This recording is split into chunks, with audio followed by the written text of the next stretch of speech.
Assalamualaikum, halo semuanya, ketemu lagi. Kali ini aku mau ngajak jalan-jalan ke Bali. Aku terakhir kesini tuh tahun 2016, jadi udah cukup lama. Jadi aku bakal ngasih tahu tempat-tempat seru yang ada di Bali. Yuk sama-sama ikutin supaya kalian juga tahu cerita aku pas di Bali kayak gimana.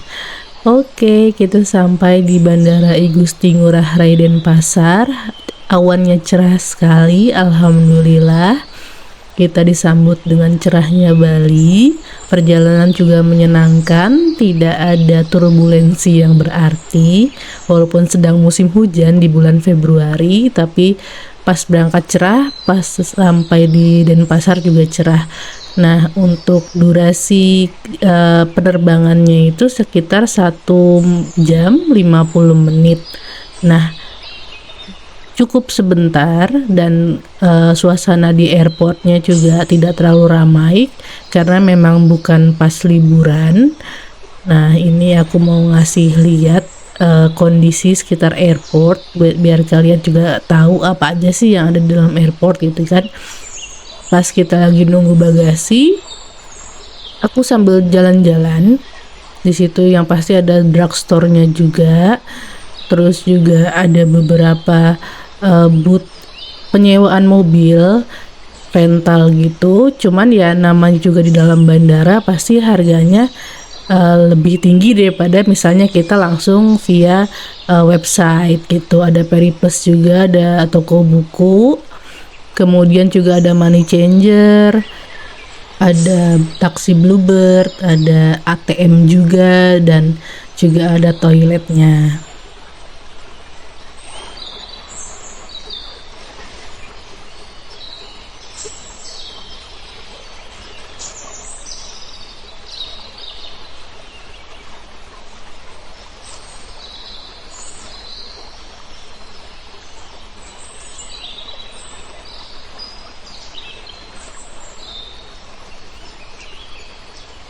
Nah, ini kita sudah keluar dari bandaranya, masih di dalam kompleknya. Di situ juga ada landmark ya, bukan landmark tapi tulisan khasnya. Kalau misalnya kita lagi ke Bali, biasanya orang-orang pada di situ foto-foto buat menandakan kalau mereka baru aja landing di Bali. Nah, jadi perjalanan dari kalian keluar bandara ke gedung parkir tuh cukup panjang. Nah, tapi enaknya itu dia kanan kirinya banyak toko makanan, toko oleh-oleh, toko merchandise, ada ATM juga, ada bank, dan dia ditutup kanopi kayak gini, jadi kita nggak kepanasan. Nah, kalau misalnya kalian misalnya flight pagi nih, atau misalnya flight malam, kalian tuh kalau misalnya ke bandara udah tenang aja karena makanan di sini tuh banyak banget, dan kebanyakan kalau misalnya di bandara tuh biasanya 24 jam ya. Nah, tapi emang kalian nggak bisa samain harganya misalnya Indomaret di sini di bandara sama di luar tuh pasti ada perbedaan harga, biasanya lebih tinggi sedikit gitu.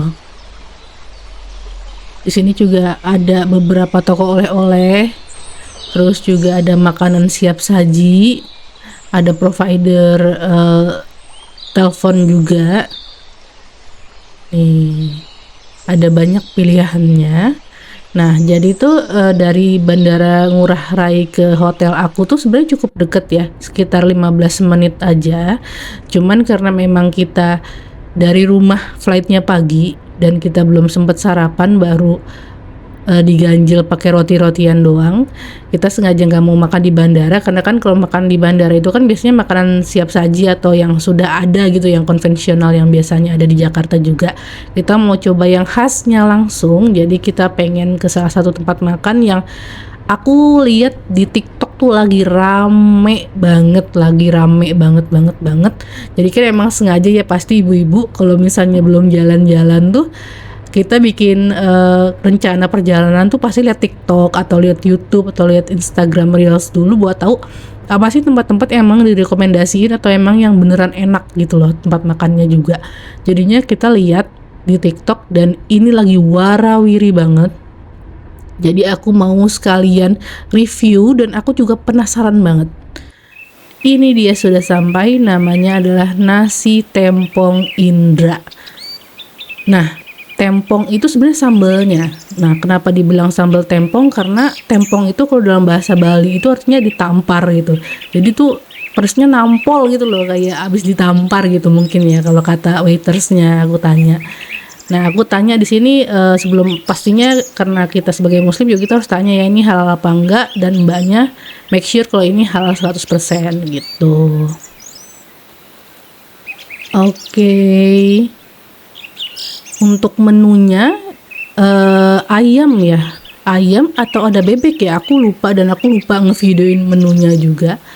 Tapi kayaknya karena ini dibilangnya nasi ayam tempong, jadi misalnya kita pasti belinya juga ayamnya gitu kan, tapi kayak gepuk atau ada paru kalau nggak salah deh. Nah, ini aku pesen paket ayam tempong yang setengah, harganya 60.000. Nah, kalau misalnya ayam yang seperempat itu 50.000. Nah, aku mikir ini aku beli setengah aja, terus aku nambah nasi satu buat si kakak gitu kan. Nah, untuk ayamnya sendiri dia pakai ayam kampung deh kayaknya, jadi bukan ayam negeri, jadi ya cukup worth it sih menurut aku, dan pedesnya tuh nampol banget, dan disitu lagi rame banget, jadi emang beneran worth it dan kalian harus coba. Oke, kita sampai di hotel pertama kita, adanya di Blue Hotel Kuta. Ini hotel kayaknya jadi salah satu favorit ya, karena kalau misalnya kita lihat tuh di websitenya atau misalnya di aplikasi-aplikasi travel, ratingnya tinggi banget. Kebanyakan di atas 4, dan kalau ada juga yang ngasih rating 9. Aku pengen ngasih tahu kenapa sih dia dikasih rating tinggi banget sama orang-orang. Oke, kita ceritain ya. Pertama, dari segi letak dia strategis banget sih, karena dia ada di daerah Kuta dan dia deket banget sama tempat makan-makan yang lainnya. Nah, ini aku pesen family room, isinya ada 2 queen bed, jadi ada 160 kali 2 gitu, dan ini besar. Terus juga ada couch juga di situ buat kita lihat-lihat ke samping, buat lihat-lihat keluar ke balkon. Nah, ini kok nggak salah luas kamarnya itu sekitar 30 meter persegi deh. Di situ juga ada meja kerjanya juga, walaupun sangat minimalis. Tuh kan sangat ya sebenarnya kurang besar sih, tapi ya cukup lah buat misalnya kita buka laptop segala macam. Cukup luas juga, ada TV juga 32 inch tapi belum smart TV. Nah, ini aku bilang ada coachnya itu, kita bisa lihat keluar, bisa lihat menghadap langsung ke kolam renang. Nah, aku nggak tahu kenapa tapi pintu balkon kamar aku tuh nggak dibuka, jadi dikunci sama itunya, mungkin demi safety ya. Kalau misalnya kita pengen dibuka bisa minta ke orangnya langsung, ke resepsionisnya. Ini ada safe deposit box, terus dia nggak ada lemari, jadi pakai sistem gantungan kayak gitu. Terus tempat taruh kopernya cukup lumayan spacious, cukup luas. Nah, ini untuk ada dapat, karena aku family room tuh kok nggak salah dapat minumannya juga 4 kecil gitu. Terus ini juga ada kulkas tapi nggak dingin, apa namanya, aku kan nyalain ya, terus aku nyimpen susu buat si adek tapi itu nggak dingin. Nah, ini untuk kamar mandinya luas dan bersih, cuman nggak tahu kenapa di Bali itu aku nggak susah dapat shower kamar mandi yang ada kerannya buat cuci kaki dan wudhu. Udah sekitar 3 penginapan seperti itu, aku cuma dapat 1 doang. Sebenarnya itu agak cukup ribet ya buat kita yang muslim mau wudhu atau misalnya mau cuci kaki kalau misalnya dari luar gitu. Nah, ini aku mau jalan-jalan ke bawah, kita lihat lorongnya dulu keluar dari kamar. Nah, di sebelah kanan kita ini yang warna biru ini ada ada water dispenser. Jadi misalnya kalian mau refill itu bisa, dan itu nyala ya, panas sama dinginnya. Nah, untuk kita ke swimming pool tuh kita lewatin lobbynya dulu karena liftnya di samping lobby. Nah, kita udah ketemu swimming poolnya. Nggak terlalu besar karena emang ternyata hotel ini tuh nggak besar-besar banget, sekitar mungkin ada sekitar 20 sampai 30 kamar kali ya, karena kan ini kayaknya 4 lantai dan per lantai mungkin ada 10, ya mungkin sekitar 30 atau 40 kamar. Dan kan kalau di Bali itu kan memang daya tariknya itu kan pantai ya, jadi mungkin adanya kolam renang ini juga cuman buat formalitas doang, cuman kayak oh ada nih kolam renang, tapi jarang juga, misalnya paling cuman anak-anak aja. Kalau misalnya orang tua sih mungkin prefer mainnya langsung ke pantai gitu. Tuh ada tempat duduk-duduk juga. Nah, abis berenang kita pengen ke Pantai Kute karena deket banget ke Pantai Kutenya itu. Ini suasana jalan menuju Pantai Kutenya banyak toko-toko apa namanya, merchandise, toko-toko baju, ada bar juga. Nah, ini kita udah sampai gapuranya di Pantai Kute. Lumayan macet karena banyak orang yang nyari parkir ya. Tadinya tuh aku mau parkir di mall seberangnya Pantai Kute, tapi ternyata masa kita parkirnya di mall sih, jauh banget kayaknya jalannya. Ternyata setelah kita lewatin mall itu, sebelah kiri itu ada parkiran umumnya yang emang resmi. Jadi ya prefer kalian jangan masuk ke mallnya karena bakal ribet lagi dan jalannya jauh ke pantai. Mending kalian agak sabar maju ke depan sedikit dan di sebelah kiri tuh ada tempat parkirnya. Oke, kita sampai di Pantai Kute. Suasana cukup ramai. Aku nih kesini kalau nggak salah sekitar jam setengah 6 sore, karena kan memang waktu Indonesia Timur waktu Indonesia Tengah tuh maghribnya kalau nggak salah di Bali tuh sekitar jam 18.41 deh. Pokoknya agak lebih lama daripada di Jakarta. Jadi tuh jam setengah 6 tuh masih kayak jam 5-nya di Jakarta gitu loh. Nah, ini kita lihat masih terang banget dan ini udah menuju sunset, jadi syahdu banget suasananya, enak, nggak terlalu ramai karena memang aku pas nggak waktunya liburan. Ada beberapa yang main di pantainya, ada yang surfing juga beberapa, tapi kebanyakan lihat sunset, foto-foto segala macem. Tuh kan syahdu banget ya, Masya Allah. Tuh di Pantai Kute tuh enaknya, pertama dia emang kayaknya paling deket ya sama pusat kota gitu loh, nggak terlalu jauh dari bandara, udah gitu juga deket dengan penginapan, jadi itu dia masih jadi spot favorit gitu loh.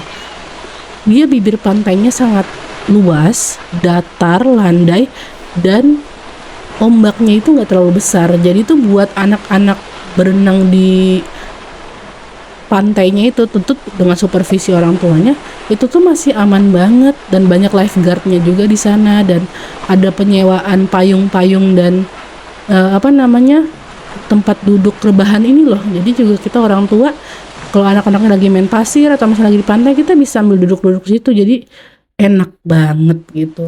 Cuman emang di Bali ini mungkin karena memang dia tempat wisata yang memang sudah dikelola dengan baik gitu ya. Beda misalnya kayak dengan pantai Pangandaran atau pantai apa gitu. Kalau misalnya di sana kan ada kayak bilik-bilik buat bilas, buat mandi, buat ganti baju yang tradisional gitulah, yang apa namanya, penduduk lokal bikin sendiri gitu. Tapi kalau di sini nggak ada. Jadi adanya tuh biasanya cuman tempat bilas yang kayak misalnya kita dari kolam renang di hotel gitu, jadi terbuka gitu, 1 atau 2 atau 3 di beberapa spot, jadi nggak ada bilik-bilik gitu. Jadi kalau misalnya orang tua yang ikut berenang jujur agak repot gitu kan, karena kita nggak bisa bilas dengan proper dan ganti baju dengan proper. Jadi sih kalau misalnya kesini aku prefer cuman nikmatin suasana aja. Paling ya kalau misalnya mau berenang ya anak-anak doang sih dengan supervisi kita gitu. Ada kan kalau anak-anak gampang ya bilasnya, gampang ganti bajunya gitu, dan nggak terlalu jauh juga dari hotel, jadi cuman bilas sebentar, ngilangin pasir, ganti baju kering, terus nanti mandi benerannya di hotel gitu. Nah, ini suasananya.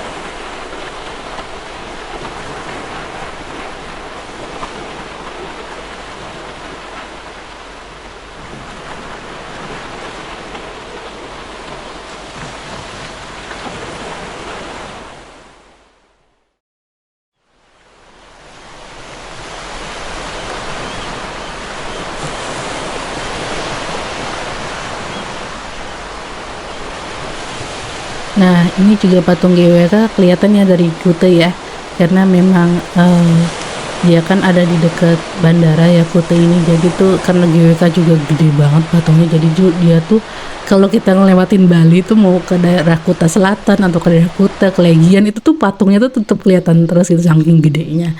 Nah, ini waktunya breakfast besok paginya. Nah, aku tuh kesiangan banget kesini tuh sekitar jam setengah 10-an ya, karena memang capek banget karena kan kita habis perjalanan. Sebenarnya perjalanan juga nggak capek, cuman ya namanya kita capek packing segala macam, jadi kita bangunnya agak kesiangan dan pilihan makanannya udah kosong dan nggak tahu kenapa, apa emang karena udah kesiangan banget jadi nggak di refill lagi sama mereka. Ada buah-buahan itu juga udah tinggal sedikit. Ini juga yang buffetnya aku mau nunjukin. Di sini ada sayur, tumisan sayur. Kemudian ada ote-ote, bakwan kali ya, bakwan gorengan gitu. Nah, ini ada ayam kecapnya, ayam oyster dia mereka nyebutnya, ayam saus tiram kali ya. Itu enak dan empuk juga. Jadi kita juga seneng. Nah, ini nasi gorengnya menurut aku agak oily ya, berminyak banget. Dan mereka nggak pakai nasi perak gitu loh. Jadi pakai nasi yang pulen, jadi kurang berasa nasi gorengnya menurut aku. Nah, ini kalau nggak salah ada bubur apa soto ya, soto deh kalau nggak salah. Nah, ini ada baksonya enak, cuman tuh udah habis. Pas aku kesana tuh bener-bener tinggal 1 biji doang, dan itu aku tanya kan ke petugasnya, Mas ini di refill lagi nggak baksonya? Terus dia kayak nanya ke kitchennya, tapi ya udah nggak di apa, cuma nanya tapi nggak beneran diisi apa enggak, karena sampai aku pulang pun, sampai aku keluar selesai breakfast pun masih nggak diisi juga baksonya gitu. Nah, ini suasana restorannya nggak terlalu besar. Oh iya, pas kita kemarin baru datang juga dikasih welcome drink ya, es teh manis. Itu kita juga makannya di sini gitu. Nah, ini aku ngambil nasi goreng sama ayam oyster tadi. Nah, itu baksonya cuman 1 butir terus dibagi 2, udah tinggal itu doang, nggak ada lagi dan nggak di refill lagi. Sayang banget, padahal enak gitu loh, anget-anget. Nih, aku mau review makanannya. Nasi gorengnya sebenarnya enak, cuman dia itu lembek, nggak pakai nasi perak gitu loh. Jadi pakai nasi pulen yang baru dimasak gitu. Terus terlalu berminyak, terlalu banyak gitu menurut aku. Tapi rasanya padahal sebenarnya lumayan. Untuk ayamnya enak dan empuk. Sebenarnya kalau misalnya mau dikasih nilai makanan dari hotel ini tuh mungkin 7,8 kali ya, karena pilihannya juga nggak terlalu banyak. Tadi kalian juga lihat serealnya tuh tinggal sedikit banget gitu, dan cuma 1 jenis doang. Jadi itu mungkin memang ini kan hotel budget ya istilahnya ya. Jadi itu dengan harga 661.000 dapat family room dan 4 packs sarapan aja itu udah cukup worth it menurutku gitu loh. Jadi ya kalian mau berharap makanannya banyak banget dan pilihannya banyak ya nggak mungkin juga gitu loh, karena harganya juga sangat ramah di kantong gitu. Lumayan sih kalau menurut aku tuh. Jadi kita kan abis ini aku mau check out ya, mau pindah ke hotel lain. Lumayan, jadi kita udah nggak usah mikirin makan lagi di jalan, bener-bener tinggal pindah aja gitu loh. Oh iya, karena baksonya udah habis jadi aku ngambil telur biar ada proteinnya. Tapi makanannya cukup enak kok, pelayanan juga ramah. Oke, sekian review kami di Hotel Blue Kuta dan beberapa kegiatan kami kayak makannya, sarapannya, dan ke pantainya. Semoga bisa jadi referensi kalian mau yang ke Bali dan bisa menghibur kalian yang belum bisa jalan-jalan. Nah, oke, ikutin terus karena masih banyak video-video aku yang di Bali. Jadi tetap pantengin terus, jangan lupa subscribe, like, dan share. Makasih.